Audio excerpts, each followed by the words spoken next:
जीवन संदेश प्रभु का वचन, सुख शांति का पावन संगम। हर रविवार नए विचार, मंगल का संदेश है तैयार।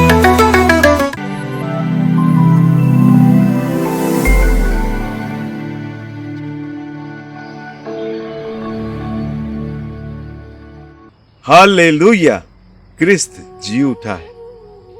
क्रिस्त में मेरे प्रिय भाइयों और बहनों, आज माता कलीसिया संपूर्ण ब्रह्मांड में इस गीत को गाती है, हालेलुया, क्योंकि क्रिस्त जी उठा। ईश्वर की स्तुति हो, ईश्वर की महिमा। और क्यों ना गाए, क्योंकि आज से पहले ऐसा इतिहास में कभी नहीं हुआ कि कोई मरकर अपनी की गई भविष्यवाणी को पूरा करे। अब प्रभु ने यह किया। जीवन में रहते समय उन्होंने, शिष्यों ने अपने दुख भोग, मरण और पुनरुत्थान के विषय में लोगों के बीच में भविष्यवाणी की, शिष्यों को बताया और आज वो कर भी दिखाया। और इसलिए हम हर्षोल्लासित हैं और प्रभु को महिमा का गान चढ़ाते हैं, हालेलुया गाते हैं, उसकी स्तुति और प्रशंसा करते हैं, क्योंकि वह जी उठा। लेकिन क्या हमारा आनंद सचमुच में आनंद है, या आज के दिन हमारा ये आनंद होगा और कल से फिर हम वही रोजमर्रा की पुरानी जिंदगी में जीवन यापन करने लगेंगे? अगर ऐसा है तो पुनरुत्थान का हमारे लिए कोई महत्व ही नहीं है। इसलिए प्रभु भी जब पुनर्जीवित हो गए, उन्होंने शिष्यों को विश्वास में बढ़ने के लिए बुलाया।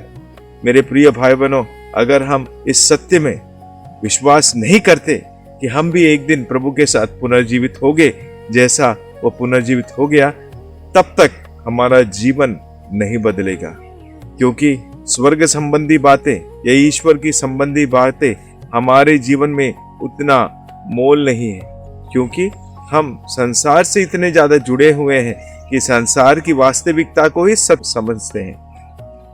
ईश्वर सत्य है और उसी सत्य में हमारा पूरा का पूरा जीवन निर्वाह हो, ऐसा हम चाहते हैं। तो आज का पुनरुत्थान का पर्व हमारे लिए क्या संदेश लेकर आया है? मेरे प्रिय दोस्तों, आज का पुनरुत्थान का पर्व हमारे लिए केवल और केवल यही संदेश लेकर आया है कि प्रभु जो कहता है वो करता है। प्रभु जो कहता है वो करता है। और जैसे वचन में हम सुनते हैं, स्त्रोत ग्रंथ के हमको बताया गया है कि किसी भी मनुष्य पर भरोसा करने की अपेक्षा प्रभु पर भरोसा करना और अधिक सहज और अच्छा है। तो आज प्रभु ने जो वादा किया था उसे पूरा किया।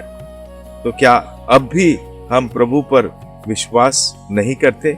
क्या अब भी हमारे मन में एक प्रकार का भ्रम है कि प्रभु सचमुच में है या नहीं? क्योंकि आज वास्तविकता में हमें देखें तो आज ईश्वर के अस्तित्व पर भी प्रश्न उठाए जाते हैं। हम क्रिस्ती भी कई सारे बार ये प्रश्न करते हैं, क्या प्रभु सचमुच में है? क्या प्रभु सचमुच में मेरी प्रार्थना सुनता है? क्या प्रभु सचमुच में मुझे चंगाई देगा? क्या प्रभु मेरी मन की इच्छाओं को सचमुच में पूरा करेगा?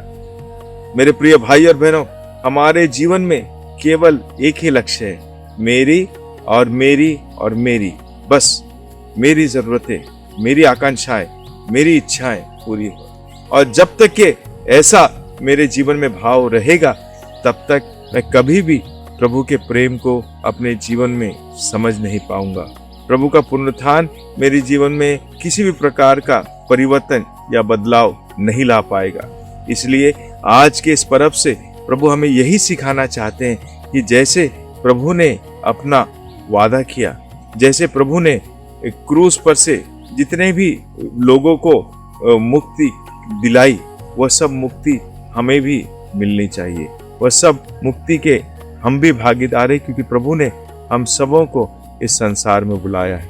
तो मेरे प्रिय भाई और बहनों, पुनरुत्थान के पर्व में भाग लेते हुए हमें ये सीखना है कि जिन 40 दिनों में हमने अपने आप को इस महापर्व को मनाने के लिए तैयार किया, जो भी चीजें हमने त्याग की, जिसका भी हमने परित्याग किया या उपवास किया या परहेज किया, वो सारी चीजें अगर हमारे जीवन के लिए लाभकारी नहीं है तो उसे त्याग दें, पूर्ण रूप से त्याग दें। और यही हमारे लिए सच्चा पुनरुत्थान होगा।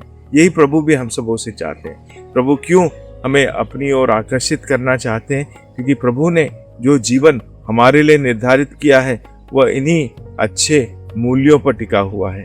अगर हम शारीरिक उपवास, शारीरिक परहेज, शारीरिक बातों का बलिदान करना जानते हैं, लेकिन आंतरिक बुराइयों का और जो बुरी बातें हमें बुरा व्यक्ति बनाती हैं उसका हम परित्याग ना करें तो वह हमारे लिए कोई मोल नहीं रखती। हम कभी भी उनके जरिए स्वर्ग राज नहीं पहुंच सकते, क्योंकि प्रभु कहता है स्वर्ग में पहुंचने के लिए हमारे अंदर के जो दुर्गुण हैं उन्हें दूर होना है और अच्छे गुण हमारे जीवन में आना है। तो आज प्रभु का पुनरुत्थान का पर्व हमारे लिए एक नई चुनौती, नई आशा और नई ज्योति लेकर आया है। क्या हम इन तीनों में बढ़ने को तैयार हैं? क्या हम प्रभु से कुछ सीख पाते हैं? प्रभु जब भी कुछ कहते हैं वह एक तथ्य के साथ कहते हैं, क्योंकि वही सत्य है और उसी सत्य में हमारा जीवन पूरा का पूरा टिका हुआ है। तो आज प्रभु हम सबों को बुलाते हैं कि उनके पुनरुत्थान के पर्व में जिस प्रकार हम आज आनंद मनाते हैं, यह आनंद हमारे जीवन से कभी दूर ना। और इसलिए वो थेसलोनियों के नाम संत पौलुस का पहला पत्र अध्याय 5 और संख्या 16 से 18 में जब हम सुनते हैं, प्रभु कहते हैं निरंतर प्रार्थना करो, हर समय आनंदित रहो और सब कुछ के लिए ईश्वर को धन्यवाद दो। यही आज हमारे लिए सच्चा पुनरुत्थान होगा।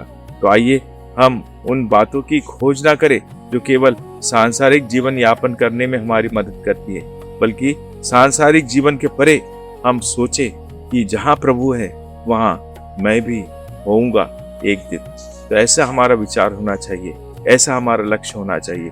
तब कहीं जाकर हम उस राज्य के भागी बनेंगे जहाँ पर प्रभु हमारा इंतजार करते हैं। तो मेरे प्रिय भाई बहनों, आज के शुभ पर्व पर सबसे पहले मैं आप सबों को आज के इस पर्व की हार्दिक बधाई देता हूँ।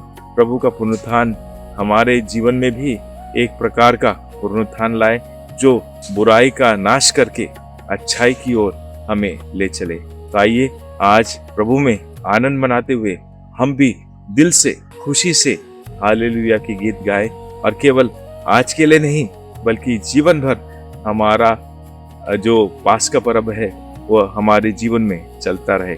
हम हर समय प्रभु में आनंदित रहें और सब कुछ के लिए उस पर भरोसा करें और विश्वास में बढ़े। माता मरियम हम सबों के लिए प्रार्थना करें। आमीन।